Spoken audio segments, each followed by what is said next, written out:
Gimble, come feel there. Rock a bandana like Tupac, I've been there. Rock a do-rag or wave cab, I lay my shit.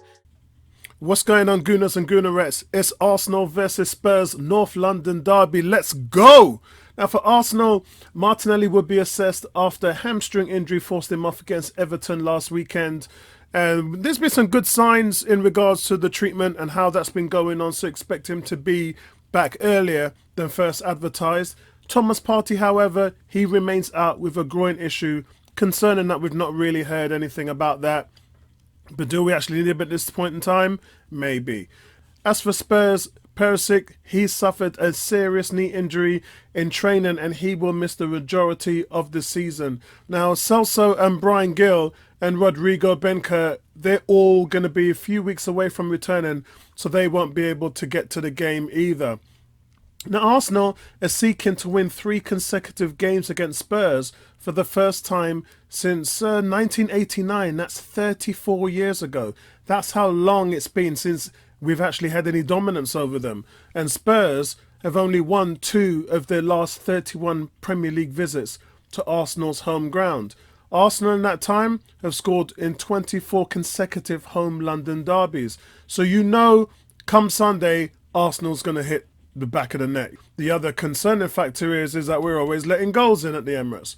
But Arsenal are on a 14-game unbeaten run in the Premier League against London derby teams, winning 11 and drawing 3 of them. Now, since then, Brentford, Chelsea, Watford, Spurs, West Ham, Fulham and Palace have neither beaten us within that time frame. Now, swapping goalkeepers, and this is something we have to address, is regularly talked about in the media and pundits, and they've been going way overboard about this Ramsdale and Raya situation. And what it does is, for them, it creates uncertainty within the media. Defenders, we believe, need continuity of their goalkeeper so that they know that they're coming for crosses, that they're sweeping, and then, the general style of play. Arsenal have struggled because they've only kept 4 clean sheets at home in their last 27 matches, which is a big reason why David Raya replaced Ramsdale in goal. Now, Ramsdale's obviously not at fault for all of them, but for quite a few of them, he's been at fault for it, especially when you look at the 3-3 draw against Southampton and the Bournemouth game, which had to be rescued by Reece Nelson in the dying moments of the game. Still the best comeback probably in Emirates history that we've seen from there. But people are desperately creating drama and headlines when there really is no drama at all. De Zerbi from Brighton, he rotated his goalkeeper in the first 5 games. One of them played 3 games and the other played 2 games. But nobody says a thing about that. But Arteta does it and it's front page news. People are just love to manufacture in drama, and this is the problem with the media right now. These pundits just don't get it. It's not about the manager keeping goalkeepers happy. It's about the goalkeepers making the right decisions and making it difficult for Arteta to choose which is going to be the number one. Now, I agree with alternating goalkeepers, even substitutes during games. Every position, guys, is up for grabs.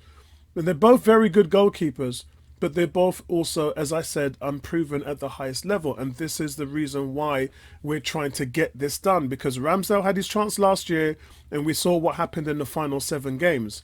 And it's not something that Arteta wants to deal with right now. He wants to be sure all the time, every single game, that his goalkeepers are switched on. But it's a natural evolution. So this would mean that Raya now gets the chance, and Arteta feels he's the right man to get the job done.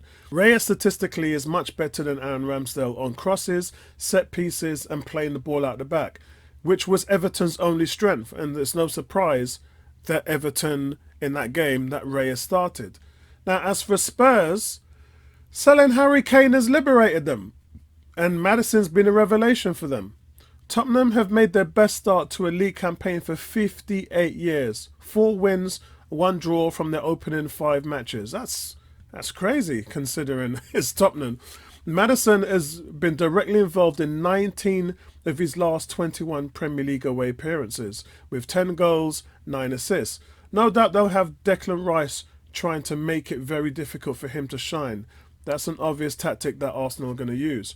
But Arsenal are playing twice a week in the Champions League, while Spurs aren't even playing in Europe. But for Spurs, Richarlison, having struggled to keep his emotions in check for Brazil during the week, it will have to turn it on, as the jury from Spurs fans is still out on him.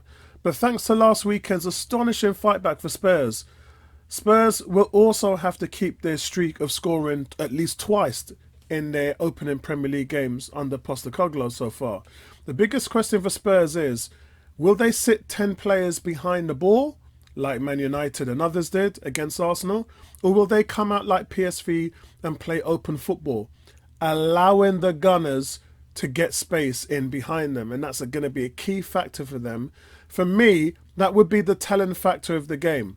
Defensively, Spurs, there's always a concern there as well. They haven't been great. They've let in 2 goals each from Burnley and Brentford, and also allowed Sheffield and Fulham to score against them. Fulham actually knocked them out of the League Cup as well, with a fully strength starting 11 from Spurs. So the question for Spurs is, how will they plan to combat Arsenal's attack?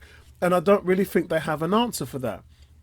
Now, for me, in regards to the starting 11, what we're probably looking at now is Raya in goal, Ben White, Saliba, Gabriel, Zinchenko, and then we've got Rice, Odegaard, probably Vieira is going to start in that game.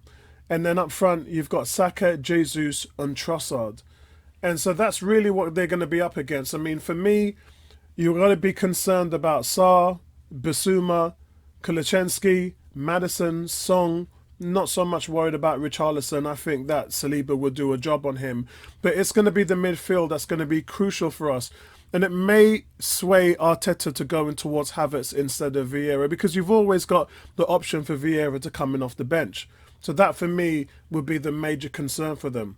Now, I'm going for an Arsenal 3-1 win. Now, Postecoglou, he is the reason why Tottenham would either succeed or fail at this game. And he should not be expected to abandon his principles of attacking football. That means that Spurs will be wide open at the back, where Arsenal attackers will have more than enough space to expose them. But as I said before, the Gunners don't actually keep clean sheets at home. And Spurs could capitalise on that with 1 or 2 goals.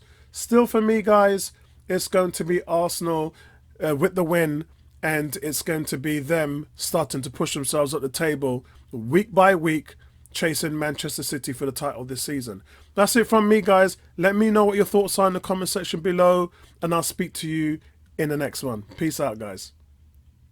I'm tryna be a black king, yeah.